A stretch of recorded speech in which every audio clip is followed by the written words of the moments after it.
Namastê, estamos no aeroporto de Guarulhos, em São Paulo. Estamos indo para a Índia, para mais um encontro místico. Visitaremos os lugares sagrados da autobiografia de um yogi. Venham conosco. Namastê.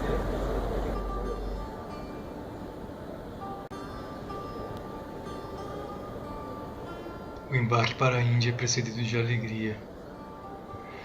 Visitar a terra dos rishis, pisar em solo sagrado, reviver uma vez mais a terra mística, o celeiro e cenário de grandes e inesquecíveis épicos, o lugar santo em que se ergueram imortais para a continuação do Sanatana Dharma, a virtude perene, era um sonho se realizando.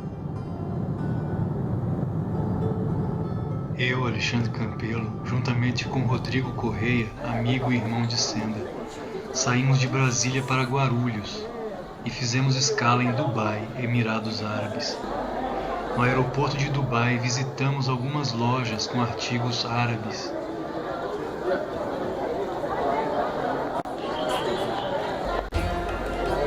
O que vimos em Dubai estava longe da simplicidade da Índia, do que veríamos nas ruas da Mãe Índia. A cultura moura é belíssima, cada ornamento, cada detalhe artístico, a delicadeza presente nos desenhos de cada arte é encantadora. As histórias de Aladim e as Mil e Uma Noites nos vinham à mente, enquanto observávamos os objetos expostos para a venda. O sufismo é o lado místico da religiosidade muçulmana. E não podemos negar a beleza cósmica dessa tradição tão amada e reverenciada em santos e místicos como Jalal ad-Din Rumi, conhecido como poeta embriagado de Deus, ou como Omar Khayyam, poeta, matemático, astrônomo persa, cujos escritos causaram polêmica por serem mal compreendidos. Yogananda interpretou magnificamente os versos de Khayyam em seu Vinho do Místico, editora Self-Realization Fellowship, esmiuçando cada palavra, cada frase do santo e demonstrando que o que a priori parece embriaguez causada por vinho é em verdade o êxtase do amor por Deus.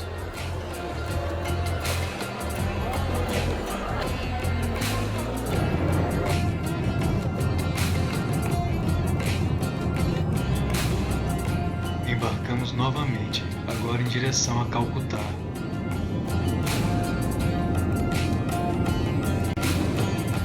Nosso guia nos aguardava no aeroporto.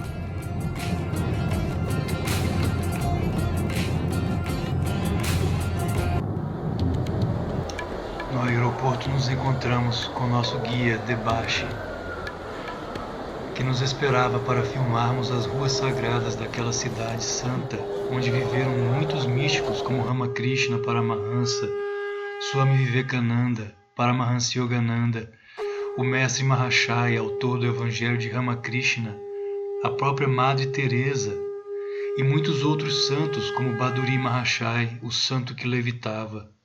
Nós também visitamos a casa de Baduri. Dentro do carro, avistamos as ruas de Calcutá.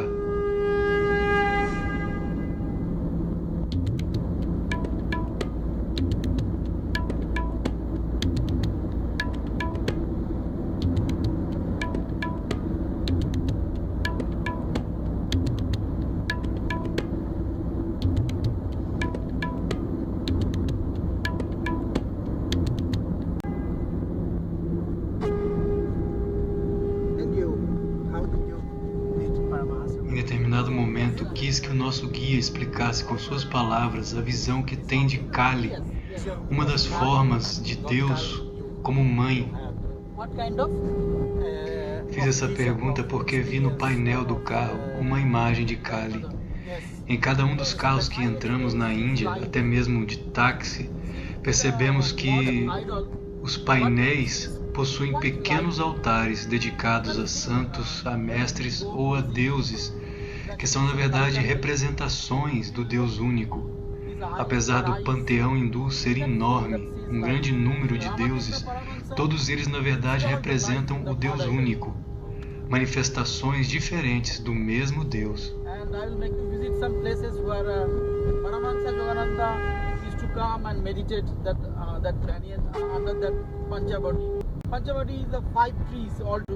É um erro teológico pensar que o hinduísmo é uma religião politeísta.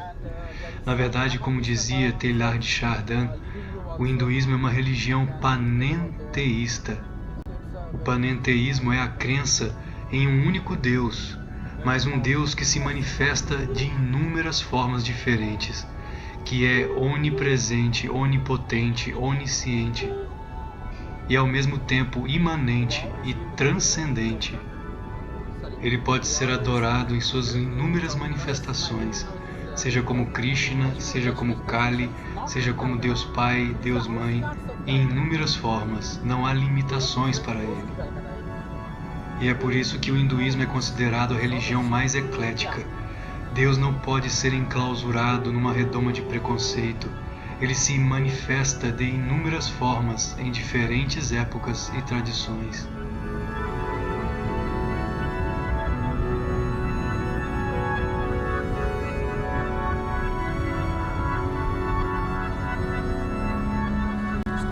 Uma das coisas que assusta o turista que vai à Índia pela primeira vez é a forma como os motoristas se entendem no trânsito. Não há sinais e a buzina é a forma de comunicação. Apesar de não haver uma ordem aparente no trânsito, o caos é a ordem intuitiva pela qual os transeuntes e motoristas se entendem.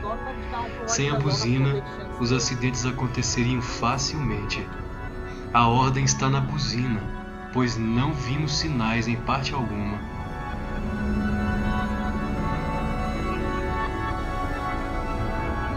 Apesar da pobreza, como vimos nas ruas de Calcutá, a Índia é sem dúvida a nação mais rica, espiritual, cultural e filosoficamente falando.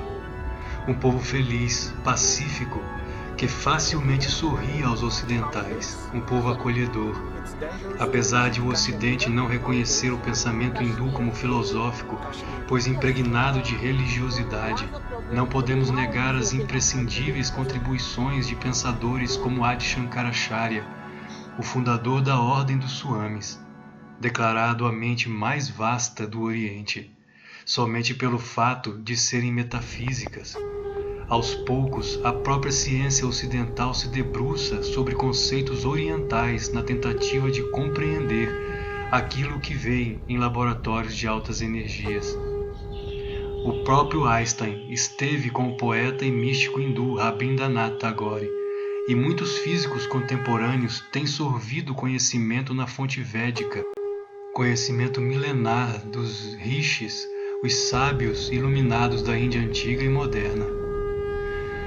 Mas a Índia é uma nação cheia de contrastes. De um lado, pobreza extrema, do outro, a beleza espiritual incalculável, captada apenas quando deixamos de lado os estereótipos ocidentais. Como diria Bada Griffiths, monge beneditino que se encantou com a Mãe Índia e fundou ashrams cristãos unindo o que há de melhor na liturgia católica com o que há de melhor na tradição hindu. Devemos nos encantar com o espírito da Índia. É na essência, na alma dessa terra milenar que encontramos a majestade do povo indiano, a herança dos grandes rishis, sábios iluminados, como legado histórico, filosófico, religioso, científico, místico e cultural deixado para a humanidade.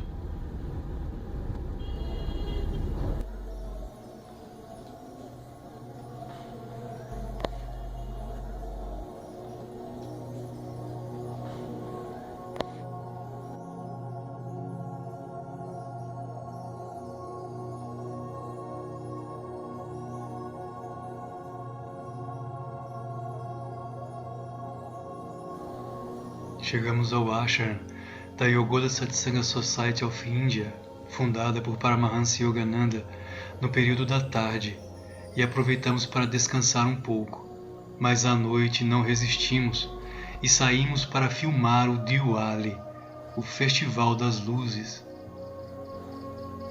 Estamos em Calcutá, no último dia de Diwali, Festival das Luzes, aqui em frente ao Yogoda Satsanga Society, ashram de Paramahansa Yogananda. Vamos filmar um pouco das ruas, vamos tentar filmar um pouco do Diwali aqui para vocês. Namastê, venham conosco. É tranquilo andar pelas ruas de Calcutá a essa hora. Em cada localidade nós vemos pequenas vendinhas, pequenas lojas.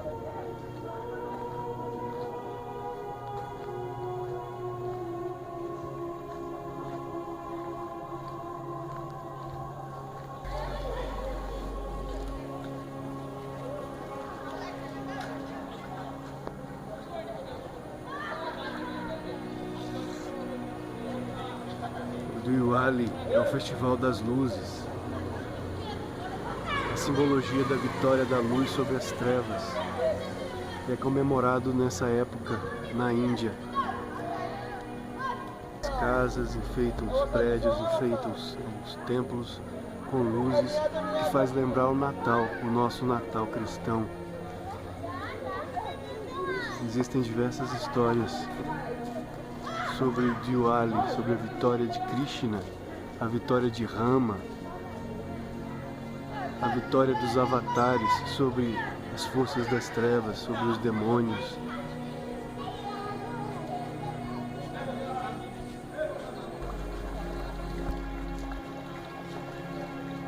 No caminho nos deparamos com uma homenagem a Kali, um dos aspectos de Deus como Mãe Divina. Kali jamais será compreendida pelo ocidental se não deixar de lado os seus temores e estereótipos. É melhor deixar o misoneísmo para trás antes de tentar compreender o misticismo hindu, que não se rende a preconceitos, pois é cósmico e só pode ser compreendido quando olhamos para a simbologia, o significado por trás da imagem. A Bíblia cristã está cheia de imagens e histórias assustadoras, mas aprendemos a ler os livros canônicos sem temor, tudo porque faz parte da nossa tradição.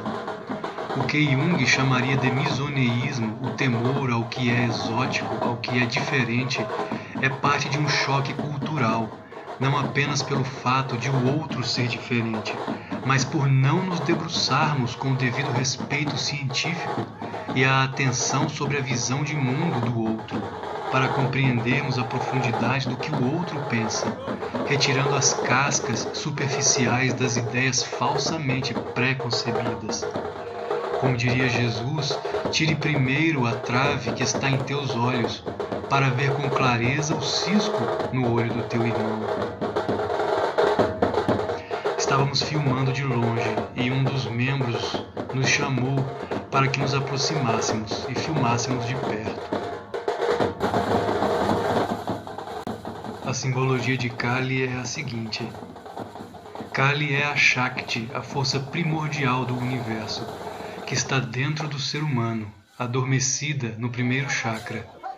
Toda a simbologia é cósmica, mas devemos entender cósmico não relacionado apenas ao universo, mas igualmente ao ser humano, pois o corpo humano é uma réplica do universo, como diria Swami Sri Yukteswar. A Mãe Cósmica possui 4 braços. Os 2 braços direitos representam o poder para criar universos e conceder bênçãos e salvações aos seus devotos.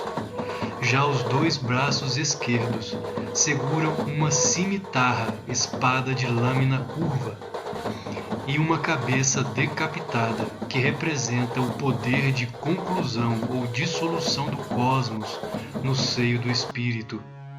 Para os hindus, a duração do cosmos é de cerca de 314 trilhões de anos terrestres. Após esse tempo, tudo se dissolve no espírito.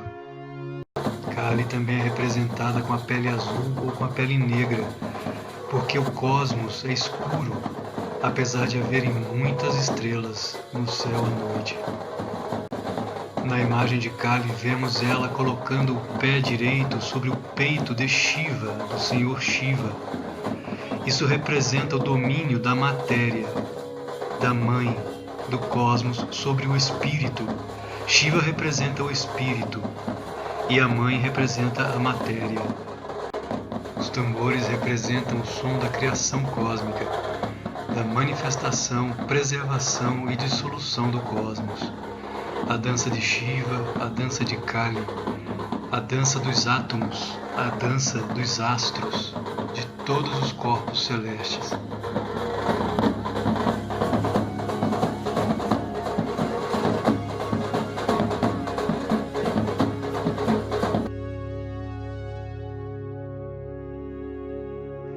No dia seguinte saímos para conhecer o ghat de banho de Swami Sri Yukteswar Ji.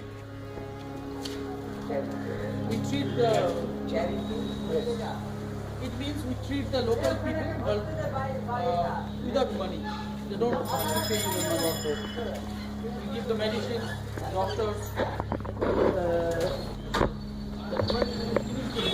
Estamos fazendo agora o caminho que Sri Yukteswar Ji e Yogananda Ji faziam ao tomar banho no Ghat. É uma emoção única pensar que por esta via passavam todos os dias Swami Sri Yukteswar, Yogananda e outros discípulos santos do grande Gyanavatar para tomar banho no Ghat.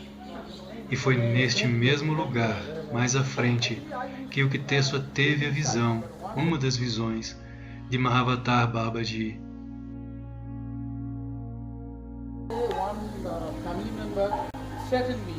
Provavelmente, na época, não haviam essas construções. Talvez o solo fosse todo de terra.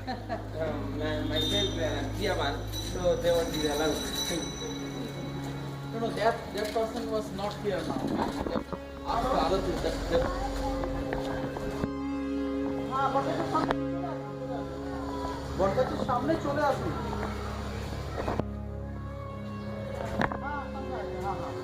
হ্যাঁ হ্যাঁ সামনে আছে সামনে আছে। হ্যাঁ হ্যাঁ হ্যাঁ ওখানে চলে আসুন চলে আসুন। ঠিক আছে।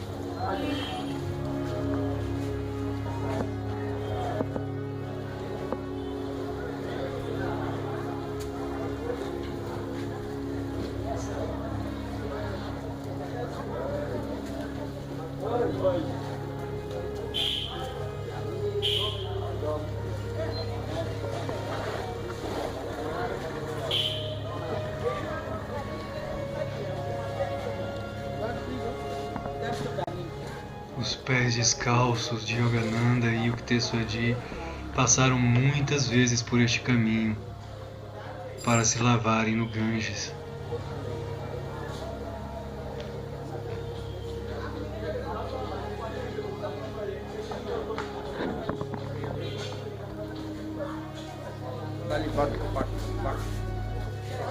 Yukteswar Ji às vezes tinha visões de Mahavatar Babaji neste mesmo local, debaixo desta árvore. Na autobiografia de um yogi, Paramahansa Yogananda cita uma explicação de Swami Sri Yukteswar a respeito do Avatar. O estado espiritual de Babaji está além da compreensão humana. A limitada visão do ser humano não pode atingir sua estrela transcendental. Procura-se inutilmente imaginar a realização do Avatar. É inconcebível.